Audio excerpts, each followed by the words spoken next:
कर देंगे। ख्वाब तो मेरा था, 3 साल 4 साल पुराना ख्वाब था कि मैं गाँव के लिए कुछ करूँ।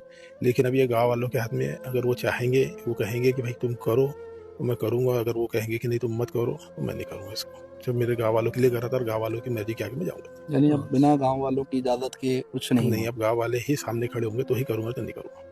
देखिए जो प्रक्रिया होती है फैज जी, मैं बताना चाहूंगा कि नोटिस दिया जाता है कि आपकी तरफ से निर्माण किया जा रहा है जिसमें कमियां हैं, आप अपना पक्ष रखिए, क्यों ना आपका भवन निर्माण तोड़ा जाए। तो उसके बाद फिर अपना पक्ष रखा जाता है, वो अपने पक्ष में बताते हैं। लेकिन ये कहीं ना भी ये चीजें नहीं रही, एक पक्षीय स्कूल कॉलेज के अंदर जब 50 सीटें थी उसमें 40 सीटों का मुस्लिम बच्चों का एडमिशन हुआ तो उसकी मान्यता रद्द कर दी गई और उसकी खुशियां मनाई गई। अभी हाल भोपाल में रिसेंट एक केस चल रहा है, आपने देखा होगा कि कम्युनिटी हॉल की पार्किंग को मदरसे की पार्किंग बताया गया। ऐसी अभी हाल आपने यहाँ का देखा कि जिसका मदरसे तो कोई लेना देना ही नहीं है, सारे गांव वाले इनके साथ खड़े हुए हैं कि साहब ये स्कूल था और स्कूल बन रहा है। उसके बाद इनके साथ ज्यादती हुई है, ये भी पता नहीं चला। मदरसे का नाम ही नहीं है, लोगों ने मदरसे का नाम कर दिया। हाँ, वो मदरसे का नाम कैसे ऊपर ही गढ़ा गया और ऊपर से इसको खत्म भी किया गया। मदरसा है, मदरसा नहीं है, सब ऊपर से बात है। हमारे गांव में ऐसा भी नहीं है, राजनीतिक गांव के लोग साथ अच्छा, में। अब नहीं, सोशल मीडिया पे बैतूल के कुछ वीडियो वायरल हो रहे थे जिसमें ये दावा किया जा रहा था कि एक मदरसे को तोड़ा गया है। ये दावा उन चैनलों द्वारा किया जा रहा था जो सोशल मीडिया पे इन वीडियोस को वायरल कर रहे थे। मगर मामला कुछ और ही निकल के आता है जब हम ग्राउंड जीरो पे पहुंचते हैं। ग्राउंड जीरो पे पहुंचने के बाद जब हम इस आशियाने को टूटता हुआ देखते हैं, ये वो ख्वाब है जो अपने लिए नहीं, अपने देश के मासूम बच्चों के लिए देखा गया था। वही ख्वाब जो हमारे देश के प्रधानमंत्री जी हम सब के लिए देखते हैं, उसी ख्वाब को देखने का हर्जाना ये भुगतना पड़ा कि एक व्यक्ति के ख्वाब के ऊपर सरकार का, प्रशासन का, शासन का बुलडोजर चल गया। ये टूटी हुई इमारत नहीं, ये टूटा हुआ दिल है। अब मामला क्या होता है, माजरा क्या होता है, इसको विस्तार से समझेंगे, विस्तार से जानेंगे। जिस तरीके से आप इस पूरे मामले को फुटेजेस में देख रहे हैं, फुटेजेस में समझ रहे हैं, तो आप अंदाजा लगाइए कि एक व्यक्ति बिना किसी स्वार्थ के, बिना फीस लिए बच्चों के लिए, उन बच्चों के लिए जो कि आदिवासी हैं, ये बस्ती जो हमने देखी यहाँ आके, यहाँ पे अशिक्षित लोग रहते हैं जिनको साइन करना भी नहीं आता, उन्हीं बच्चों को शिक्षा देने के लिए ये स्कूल खोला जाता है। अफसोस की बात यह है कि यहाँ पे क्लास नर्सरी लिखा है, अलग अलग क्लासें लिखी हैं और मीडिया ये कहता है कि मदरसे के ऊपर बुलडोजर चल गया। मगर साफ तौर पे हम जब देखते हैं तो यहाँ मदरसे जैसी कोई शक्ल नजर नहीं आती। मैं अगर बात करूं मुस्लिम समाज की, तो मुस्लिम समाज के अंदर जो मदरसा होता है उसमें नर्सरी क्लास नहीं होती। इस तरह से आ, बा, डा, इस तरीके के जो बोर्ड लगे हैं, ABCD के बोर्ड लगे हुए नजर आ रहे हैं, ये तमाम चीजें मदरसों में नहीं होती। तो जब मदरसों में ये जगह नहीं होती, ये तस्वीरें नहीं होती, तो क्यों यहाँ बुलडोजर चलाया गया? क्या मदरसे की वजह से या कोई और कारण था? और इस स्कूल को चालू करने का मकसद क्या था, वो भी हम जानेंगे, वो भी हम पूछेंगे। हमारे साथ मध्य प्रदेश की राजधानी के भोपाल शहर के एडवोकेट अशरफ अली और टीम BBM के शोएब हाशमी भी यहाँ मौजूद हैं, उनसे भी जानेंगे, उनसे भी पूछेंगे ये पूरा माजरा उनके सामने क्या खर्च करके क्यों जनता की सेवा करने की आपके मन में आई? 2022 में मैंने अपने बच्चों को एडमिशन करवाया था बाहर, यहाँ से 22 किलोमीटर आगे। तब जो तकलीफ मुझे हुई इसमें जाने आने में, इसमें तो मुझे ऐसा लगा कि जब मुझे इतनी तकलीफ हो रही तो फिर मेरे भाइयों बहनों को कैसी तकलीफ होती होंगी। तो मैंने सोचा कि कम से कम एक छोटा सा एजुकेशन अगर प्राइमरी तक भी यहाँ बच्चों को मिल जाए, एक न्यू मजबूत हो जाए, तो फिर आगे अगर वो किसी भी स्कूल में पढ़ेंगे तो उनको एक अच्छी हेल्प हो जाएगी। उस हिसाब से सोच आई थी। उसके लिए 2023 में रजिस्ट्रेशन कराया था। जब से इसके लिए जोड़ना चालू था, जैसे तैसे करके इसको तैयार करें, और एक वही था कि ग्रामीण लोगों का, अपने आसपास के लोगों का एक भला हो जाएगा, उसके लिए हमने काम किए थे। शिक्षा का स्तर कैसा है यहाँ पे, मतलब कितने शिक्षित लोग रहते होंगे? अब तो लोगों ने पढ़ना शुरू किया, पहले तो जैसे स्कूलें भी नहीं थी, अब हर ग्राम में प्राइमरी स्कूल वगैरह खुल चुकी है, तो उसके हिसाब से अब लोग पढ़ाने के में इंटरेस्टेड है, चाहते हैं कि अपने बच्चों को पढ़ाएं, एक अच्छा एजुकेशन मिले, ये चीजें यहाँ पे। अभी क्या लगता है किस तरीके से ये मामला हुआ? परमिशन नहीं थी या मदरसा था, क्या मामला क्या था, क्यों प्रशासन शासन का बुलडोजर चला है? नहीं, मैंने तो 30 दिसंबर को मान्यता के लिए आवेदन दिया था MP बोर्ड से हिंदी इंग्लिश मीडियम के लिए, और प्रशासन का उससे पहले 10 जनवरी को मेरे पास में आया था। उससे पहले ऐसे कोई चीज़ मेरे गांव में भी कोई माहौल नहीं था, कुछ नहीं था, ऐसी कोई खबर ही नहीं थी कि कुछ हमारी कंप्लेंट वगैरह हुई, और ऐसी कोई कंप्लेंट भी नहीं है अभी विभाग के पास में कि कुछ।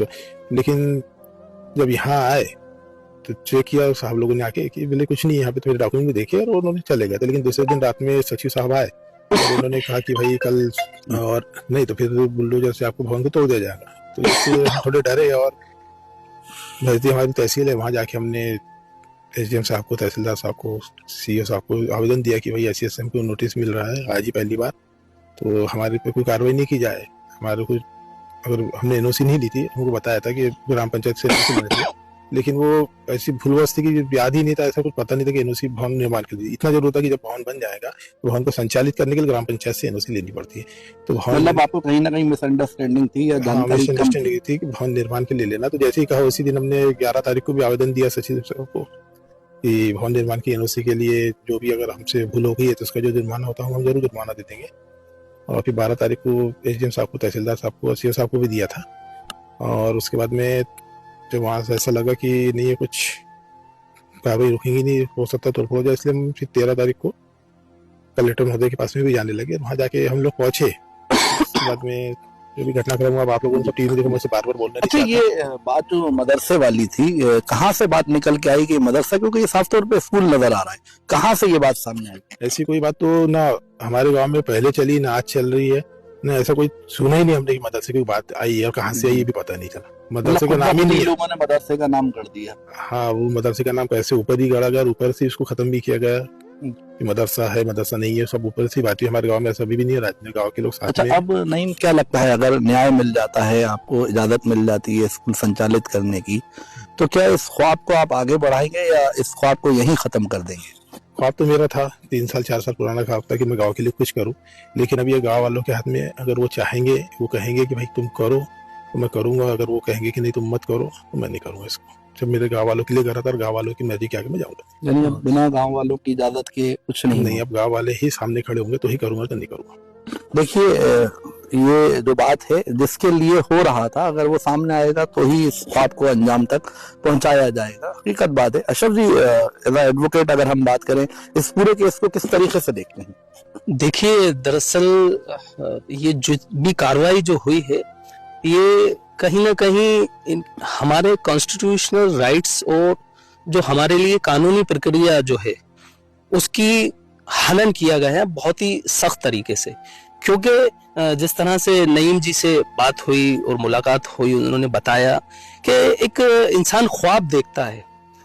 2 तरीके के ख्वाब होते हैं फैज जी। एक ख्वाब होता है एक इंसान खुद के लिए देखता है और एक ख्वाब समाज के लिए देखता है। तो जो लोग ख्वाब समाज के लिए देखते हैं वो अपने इतिहास बनाते हैं। तो नईम जी ने जो ख्वाब देखा वो अपने आप में उनको बड़ा बनाता है।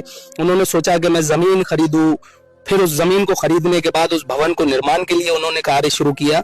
और जहां मैंने उनके दस्तावेज देखे तो लगभग सभी तरह की अनुमतियों के लिए उन्होंने या तो आवेदन दे रखे हैं, कई जगहों से उनको अनुमतियां मिल भी गई हैं। लेकिन एक छोटी सी चूक इनसे हुई जिसकी इनको जानकारी का आभास था कि भवन निर्माण हेतु ग्राम पंचायत से परमिशन लेनी होती है। इनको जब पता चला तो इन्होंने तत्काल प्रभाव में ग्राम पंचायत को भी पत्र लिखा, अनुविभाग अधिकारी को भी पत्र लिखा। उसके बावजूद भी बिना प्राकृतिक न्याय प्रक्रिया को फॉलो किए जिस तरह से शिक्षा के मंदिर को तोड़ा गया, उसके निर्माण को तोड़ा गया, ये कहीं ना कहीं बहुत बड़ा प्रश्न चिन्ह है। एक नीति पर भी सवालिया निशान होता है कि जिस तरह हम सुनते हैं हमारे मध्य प्रदेश में सर्व शिक्षा अभियान, हमारे केंद्र सरकार की भी नीतियों को कि शिक्षित भारत विकसित भारत, तो क्या यही उनकी मानसिकता है?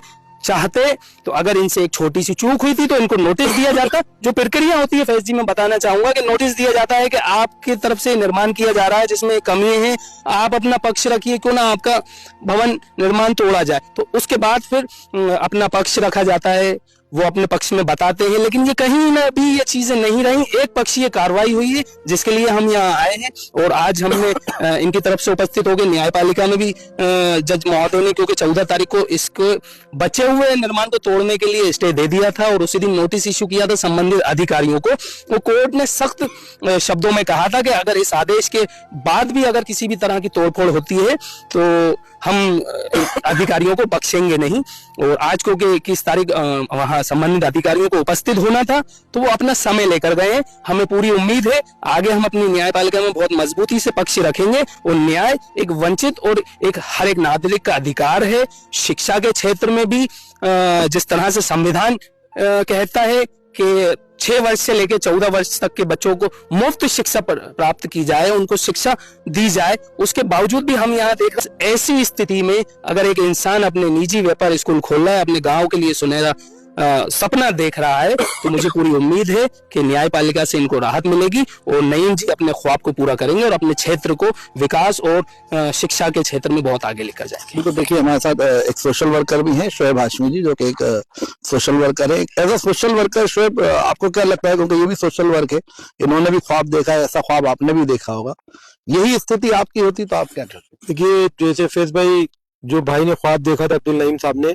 सबसे बड़ी मुझे हैरत जब यहाँ पर आया ग्राउंड जीरो पे आपके साथ, तो पता चला कि यहाँ पर 200 घर है, जिसमें से 3 घर सिर्फ मुस्लिम हो गए हैं, बाकी हमारे भाइयों के घर है।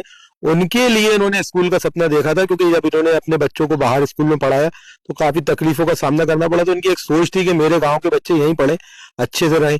उसके बाद इनके साथ ये हादसा होता है तो बड़े दुख की, अफसोस की बात है। हमें बड़ा आजकल बराबर ये सुनने में आ रहा है कि किसी भी चीज को किसी चीज से जोड़ दिया जाता है।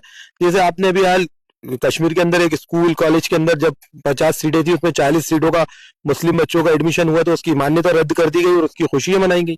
अभी हाल भोपाल में रिसेंट एक केस चल रहा है, आपने देखा होगा कि कम्युनिटी हॉल की पार्किंग को मदरसे की पार्किंग बताया गया। ऐसी अभी हाल आपने यहाँ का देखा कि जिसका मदरसे से कोई लेना देना ही नहीं है, सारे गांव वाले इनके साथ खड़े हुए कि साहब ये स्कूल था और स्कूल बन रहा है। उसके बाद इनके साथ ज्यादती हुई है। माशाल्लाह हमारे अशरफ भाई आए और उन्होंने मजबूती से अपना पक्ष रखा। हमें उम्मीद है इंशाल्लाह इनके साथ न्याय होगा और इनका जो सपना है वो जरूर साकार होगा और ये स्कूल जरूर बनेगा इंशाल्लाह। वो पूरे गांव वाले इनके साथ है और खड़े रहेंगे इंशाल्लाह।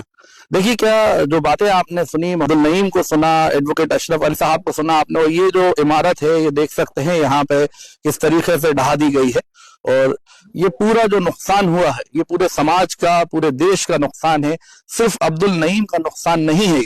अगर ये स्कूल संचालित होता और यहाँ से बच्चे तालीम हासिल करते और तालीम हासिल करने के बाद हमारे देश का नाम रोशन करते, न कि चोरी डकैती लूट इस तरह की चीजें हो रही होती। क्योंकि शिक्षित होने के बाद लोग देश को आगे बढ़ाते हैं।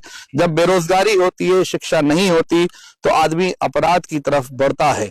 तो क्या हम लोगों को शिक्षित बनाना चाहते हैं या अपराधी बनाना चाहते हैं? अगर हम शिक्षित बनाना चाहते हैं तो शिक्षा के मंदिरों पे बुलडोजर क्यों चलता हुआ नजर आता है? सवाल आपके सामने है, जवाब आपको देना है। बने रहे हमारे चैनल पे न्यूज मोहल्ला देखने के लिए। धन्यवाद।